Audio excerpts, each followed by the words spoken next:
الرحمن الرحيم. اهلا بكم في قناه ست البيت. النهارده ان شاء الله هنعمل بالبرتقال 3 وصفات والثلاثه احسن من بعض. بصي يا ستي، انا هجيب البرتقانه هعمل منه العصير. ماشي، هقشرها الاول ونيجي مع بعض. قلت ايه اوريكم برضو ايه الطريقه. انا بجيب البرتقانه بقشرها كده بقشره اللي هي الخفيفه خالص دي كده، واخدها ماشي بالمنظر ده كده. هقشر بقى ونيجي مع بعض اقول لكم نعمل ايه. يا جماعه القشر اللي احنا طلعناه هنقطعه حتت صغيره كده بالمنظر ده كده ماشي. هخلص بقى الكميه ونيجي مع بعض.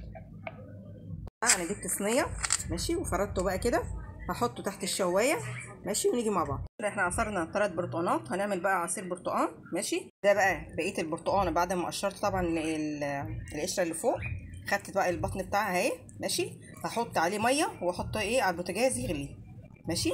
طبعا احنا قشرنا البرتقانه القشره اللي هي الفوقانيه دي، خدنا بقى البطن بتاعي اهي ماشي.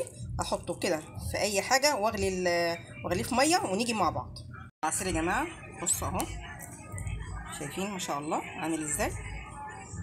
طبعا حطيت عليه جزرتين صغيرين خالص ماشي.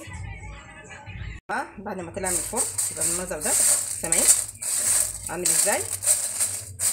هنعمل بقى دلوقتي هنحطه بقى في الكب او في المطحنه ماشي.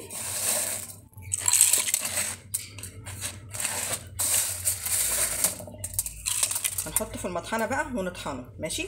احنا كده خلاص طحنا قشر البرتقال بالمنظر ده كده ماشي. ده بتعملي منه ايه يا ستي؟ انا بحطه مع تتبيله الفراخ ماشي، مع غسل برضو الفراخ بحط برضو مع الملح والليمون، بغسل بيها الفراخ، بعمل منها ماسكات حلوه جدا. عملت كمان العصير البرتقال اهو.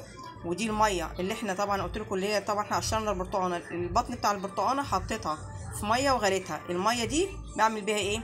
بضيفها مع صابون المواعين.